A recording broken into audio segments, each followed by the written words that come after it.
अस्सलाम वालेकुम students. Last lecture में हमने चैप्टर 4 एंड कर दिया था और आज के लेक्चर में हम चैप्टर 5 का लेक्चर नंबर 1 करेंगे। चैप्टर 4 और चैप्टर 5 एक दूसरे से कनेक्टेड हैं इन अ सेंस के जो चैप्टर 4 में हमने टॉपिक्स पढ़े हैं, चैप्टर 5 उन्हीं की कंटिन्यूटी में आगे चल रहा है जो टॉपिक्स चैप्टर 5 में। आप ऐसे समझ सकते हैं कि चैप्टर 5 में थोड़े से चैप्टर 4 का एडवांस लेवल आपको दिखेगा। और जो हमने चैप्टर 4 में जैसे जो कॉन्सेप्ट्स पढ़े हैं, जिस तरह सर्कुलर मोशन और सर्कुलर वेलोसिटी, सर्कुलर एक्सेलरेशन, हम चैप्टर 5 में पढ़ेंगे सर्कुलर फोर्सेस जो कि टॉर्क होता है। और इसके अलावा हम पढ़ेंगे सर्कुलर मोमेंटम। तो चलते हैं अपने लेक्चर की तरफ।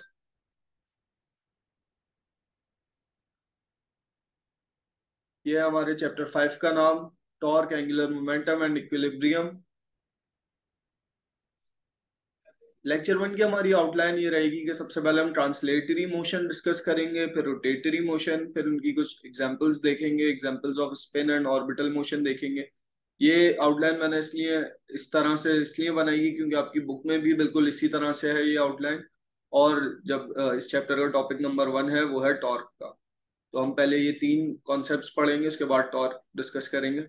आज का लेक्चर हमारा इतना लंबा नहीं होने वाला, बस टॉर्क की एक डेरिवेशन है जो कि इजीली आपको समझ आ जाएगी।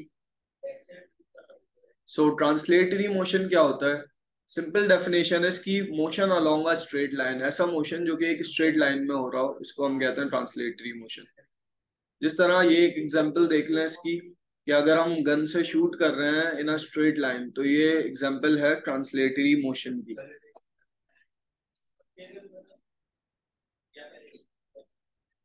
अच्छा, सम एग्जांपल्स इनकी देखते हैं जो रियल वर्ल्ड की एग्जांपल्स हैं जो हम अपने आसपास अक्सर देखते हैं। A train moving along a straight track, एक ट्रेन स्ट्रेट ट्रैक पे जा रहा है। A person walking in a straight line, a ball thrown in a straight line, a rocket moving in a straight line during its initial launch, जब rocket को launch किया जाता है तो वो स्ट्रेट लाइन में जाता है।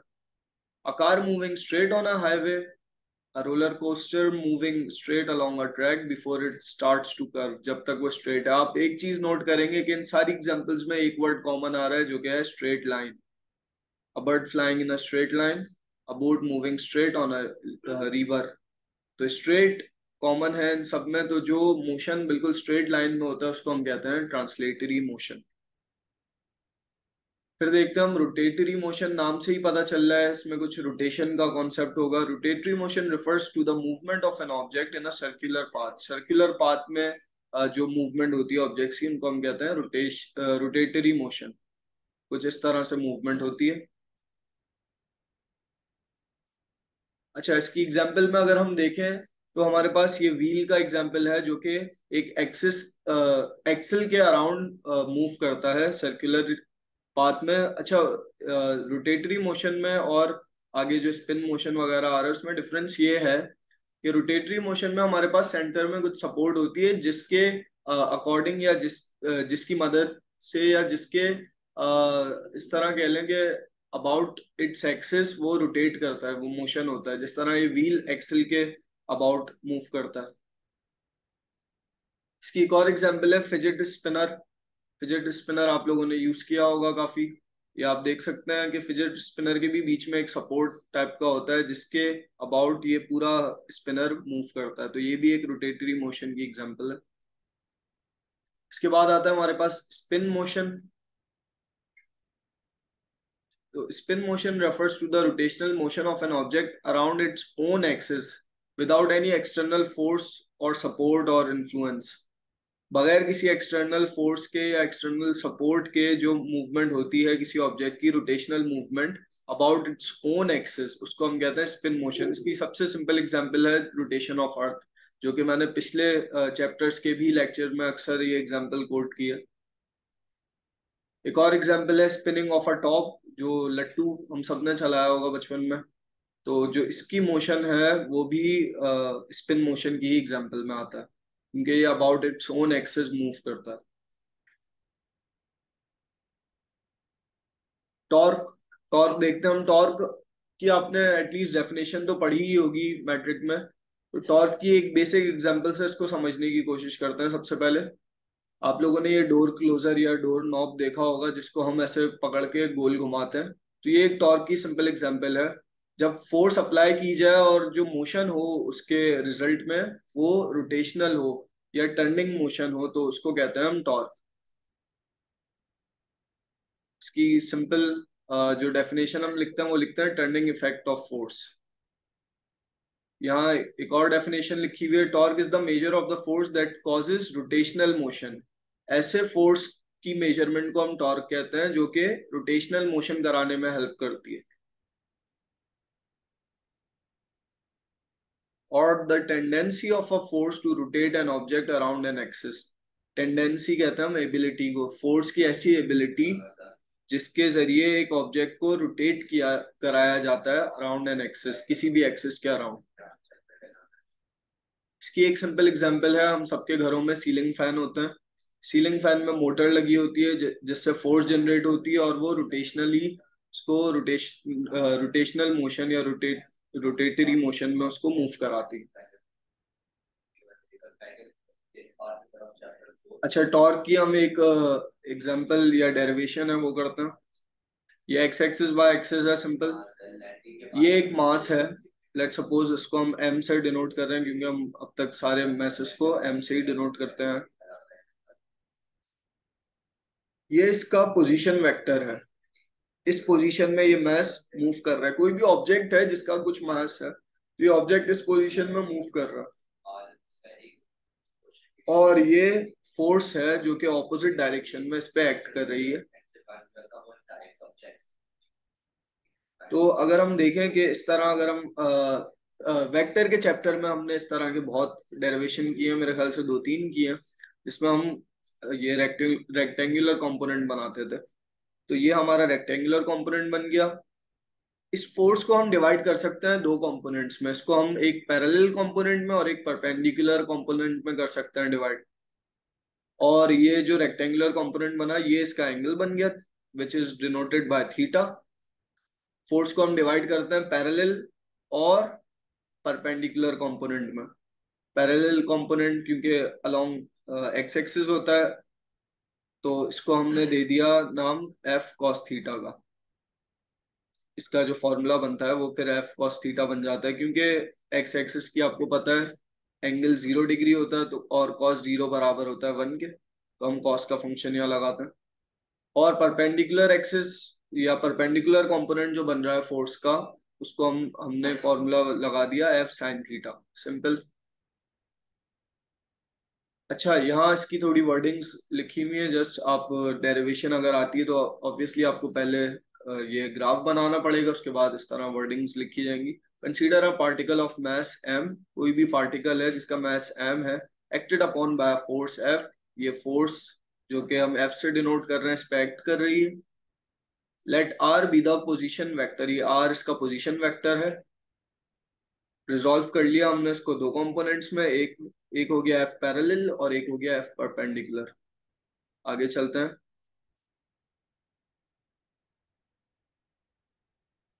वही सारा जो लास्ट स्लाइड में लिखा हुआ था वही सब हमने लिख दिया, अब इसको कंटिन्यू करते हैं।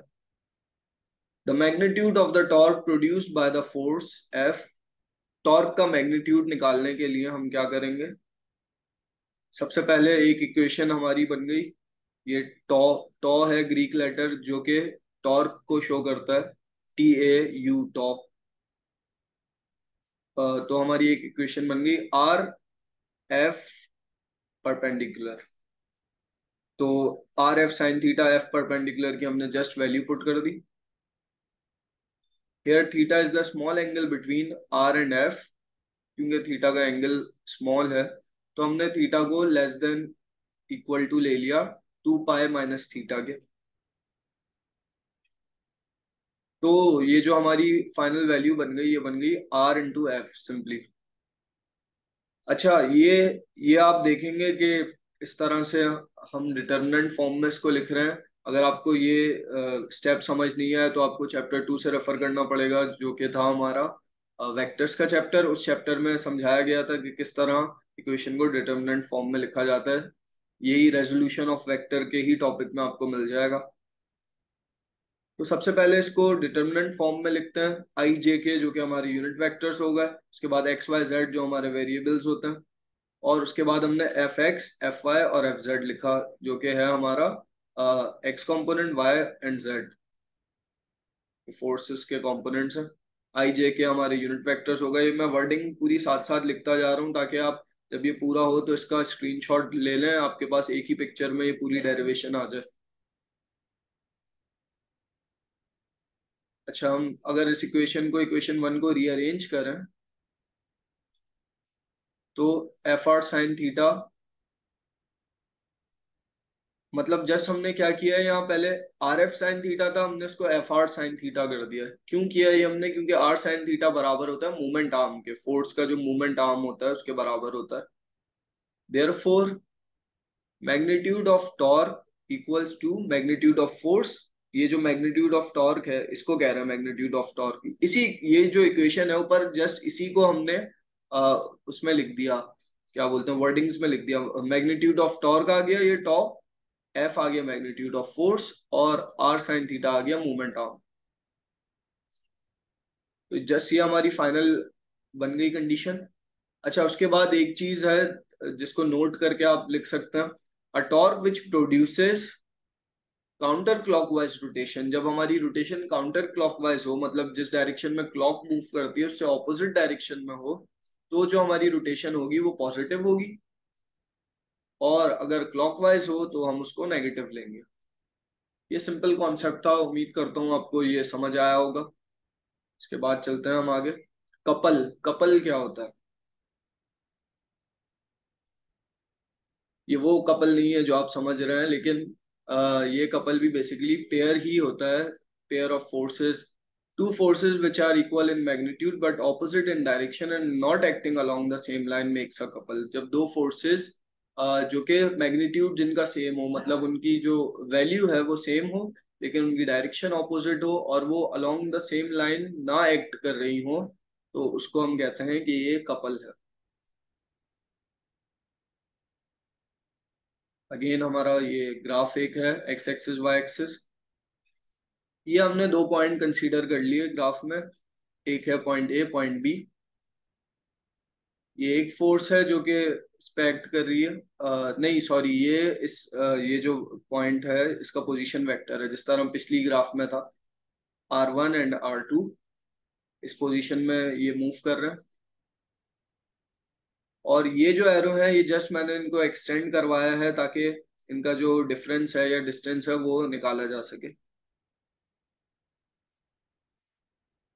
तो आप देख सकते हैं कि ग्राफ किस तरह बन रहा है, पूरा स्टेप बाय स्टेप मैंने समझाया। ये लाइन शो कर रही है इन दोनों के डिफरेंस को। यहाँ पॉइंट बी है, ये पॉइंट ए है। तो हम जो इनका बिल्कुल क्लोज, जो बिल्कुल पैरेलल जा रहे हैं पॉइंट्स, उनको हमने वहां वहां से डिस्टेंस निकाला है ताकि हमारा डिस्टेंस है इक्वल। वैसे हम किसी भी पॉइंट पे निकाल सकते थे या आगे भी निकाल सकते थे, लेकिन हमने यही शुरू में ही निकाल दिया। और ये वैल्यू जो डिस्टेंस की बराबर आएगी, ये आएगी आर साइन थीटा की, और ये माइनस एफ है, और ये फोर्स एफ है, जो फोर्स इस पे ऐसे एक्ट कर रही है इस पॉइंट पर। ये हमारी दो फोर्सेस हो गई। तो जस्ट ये था हमारा कपल का कॉन्सेप्ट, कि दो फोर्सेस जो कि डिफरेंट डायरेक्शंस में एक्ट कर रही हैं, लेकिन उनका मैग्नीट्यूड सेम है। तो डिफरेंट डायरेक्शंस की वजह से ही एक पॉजिटिव फोर्स है और एक नेगेटिव फोर्स है। ये हमारा सिंपली एक ग्राफ बन जाएगा जो कि बहुत इजी है, और स्टेप बाय स्टेप बना के मैंने दिखाया है यहाँ पे। ये हमारा ग्राफ आ गया वही। उसके बाद the movement of force F is given by R into F, R1 into F, क्योंकि फोर्स वन की बात कर रहे हैं हम। The moment of force minus F, अब हमारे पास दो फोर्सेस है ना, एक एक है पॉजिटिव एफ, एक है नेगेटिव एफ। तो दूसरे वाले का मूवमेंट बन जाएगा हमारे पास आर इंटू, या R2 इंटू माइनस एफ, क्योंकि जो माइनस एफ वाली फोर्स में है उसको हमने R2 कंसीडर किया है, यहाँ पे आप देख सकते हैं। तो जस्ट ये सिंपली हमने लिखा R1 into F, R2 into minus F, ये दो हमारे मूवमेंट्स बन गए। अब हमें निकालना क्या है, द टोटल मोमेंटम। जो टोटल मोमेंटम है दो फोर्सेस का, टोटल हम कैसे निकालेंगे? जब हमारे पास दोनों का इंडिविजुअल है, उन दोनों को हम ऐड कर देंगे तो टोटल निकल जाएगा। तो जस्ट इन दोनों को हमने ऐड किया यहाँ पे, और वही मैथमेटिकल स्टेप्स हो रहे हैं सिंपल। इस स्टेप में मेरे ख्याल से कुछ भी चेंज नहीं किया, ये मैंने बाय मिस्टेक लिख दिया ये स्टेप दोबारा। और नेक्स्ट स्टेप में आप देखें कि जस्ट इस एफ का जो नेगेटिव साइन था वो मैंने यहाँ लिख दिया बीच में, क्योंकि पॉजिटिव नेगेटिव नेगेटिव भी होता है। इस स्टेप में एफ को कॉमन लिया हमने, हमारे पास अंदर बचा R1 - R2, और R1 - R2 इक्वल हो गया R के, तो हमारी टॉ की जो वैल्यू आई वो R × F आई। या इसको हम ऐसे भी लिख सकते हैं कि R × F साइन थीटा, अगर एंगल का फैक्टर्स में आता है तो।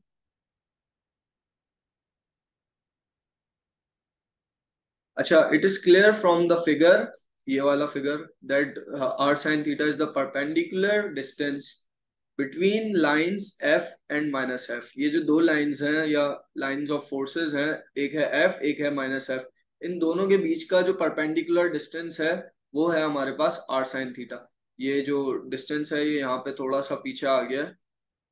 अगर आपको मैं वापस पीछे वाली स्लाइड दिखाऊं तो यहाँ से यहाँ तक मिल रहा है वो डिस्टेंस। मैं दिखाई देता हूँ बल्कि, ये देखो, यहाँ से यहाँ तक का डिस्टेंस है R sin थीटा। देयरफॉर हमारी इक्वेशन बन जाएगी, क्योंकि ये डिस्टेंस था R sin थीटा, तो ये R sin थीटा की जगह हमने D लिख दिया, D से क्योंकि हम डिस्टेंस डिनोट करते हैं। तो हमारी फाइनल टॉ की जो इक्वेशन बनी या टॉर्क की बनी, वो बनी F × D, मतलब फोर्स इंटू डिस्प्लेसमेंट। तो ये इजी सी डेरिवेशन है, और ये पेपर में अक्सर आती है और पूछी जा सकती है, इस साल भी आ सकती है बिल्कुल। तो उम्मीद करता हूँ ये लेक्चर आपको समझ आया होगा, जितना आसान बनाया जा सकता था इसको बनाने की कोशिश की गई है। और अगर आपको फिर भी समझ ना आए, या कोई क्वेश्चन हो आपके, या कोई भी कंफ्यूजन हो, तो उसके लिए हमारी व्हाट्सएप कम्युनिटी का लिंक यहाँ मौजूद है, उसको ज्वाइन करें और हमसे सवाल करें, या अपनी कोई भी सजेशंस वगैरह देना चाहें तो मोस्ट वेलकम। इसके अलावा हमारे यूट्यूब चैनल को सब्सक्राइब करें, और इस लेक्चर की प्रेजेंटेशन और इंस्ट्रक्टर के अपने लिखे हुए नोट्स हासिल करने के लिए www.vtuitions.com हमारी वेबसाइट पे जाके साइन अप करें। और इसके अलावा हमें दीगर सोशल मीडिया प्लेटफॉर्म्स पर भी फॉलो करें, ताकि आप लेटेस्ट अपडेट से बाखबर रहें। थैंक्स फॉर वॉचिंग, फिर मिलते हैं नेक्स्ट लेक्चर में। अल्लाह हाफिज।